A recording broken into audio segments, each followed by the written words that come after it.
I'm reminded of the times in 2015-16 when a lot of banks and NBFCs were laying off people en masse. And we were on jobs, and my husband was working for a leading bank. And every Friday he would, he would fear it. Is my name on the list this week? Or if he ever gets a call on from the head office landline number to, fudge at. So it was very uncertain times back in the time. Thankfully, we got past it unscathed. But there are a lot of lessons from there that I'd like to share. Initially, we thought all this mass layoffs are happening only with startups who run out of funding. But now we are also seeing that established companies are laying off people who've been with them for 9-10 years. So the job loss in the economy is for real, and almost all TV anchors are talking about it, CEOs are talking about it, and the bust is there, the fear is there of job loss. You can be a sitting duck and deal with it like a deer stuck in a traffic light, or you can be prepared for it. So here are 5 suggestions on how you can be prepared for a possible job loss. I hope it never happens, but if it does, it doesn't have to be the end of the world. And these are how you can prepare for it. Number 1, keep 6 months worth of expenses in an emergency fund. I can't explain the seriousness or the importance of this, but you will only realize it when you have that money stashed. The kind of relief it will give you, the kind of mind space it will give you for you to process the information and then look at options, gauge the situation, assess and decide on the next steps.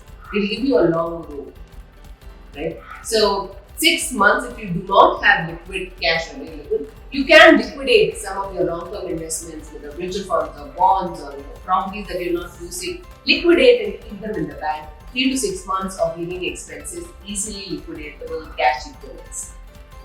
Number 2, renew all your insurances for 2 years.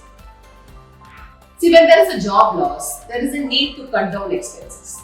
And when you're short of cash, one of the most common expenses most people cut or they want to do away with is paying insurance premiums. Many people consider that as a waste of money, something that you can choose not to do. However, given that there's a job loss and you remember Murphy's Law, right? When things have to go wrong, they really go wrong. When there is a job loss and to add to it, if there is a health setback as well and you don't have insurances, that's going to be a really bad situation for you. So renew when you can, and when you still have a job, renew your insurances either for 2 years. Number 3, now is probably a great time to update your resume. Upskill and cross-skill. Because you can do a lot of these courses that are available, even just enrolling in the course, even if you don't complete it, can add a lot of strength in your resume. Also, you can choose to skill yourself on roles that are not directly becoming redundant, on related roles that will not come in the ads. You can skill yourself for it. This has proven to be very useful because in the past I've seen my husband take parallel roles, lateral roles on unrelated areas of expertise. Number 4, crank up your networking skills. Now is the time when you create connections. You start meeting people, you move with the others in the industry, turn up at the networking events, even use LinkedIn very actively for networking. Don't do it very transactionally thinking, okay, till I find my job, I'll be active on LinkedIn. But think of it as long-term and an opportunity to create deeper, meaningful relationships. This can come in handy for good references, to land the next job, just to explore opportunities that are available in the industry. And number 5, ensure that you're moving around with high achievers in your organization. Now, this might sound a little funny to you, but being with positive-minded people, go-getters, it'll just rub off on you. And make yourself available, volunteer, and contribute to projects even if they're not coming directly in your line of work. Be there, make yourself useful. It probably could give you some immunity against taking the axe. Even if you don't, if it does not help and you do get the pink slip, this will come in very handy to get good references from your ex-colleagues or bosses or seniors. Chin up and keep up a positive mindset.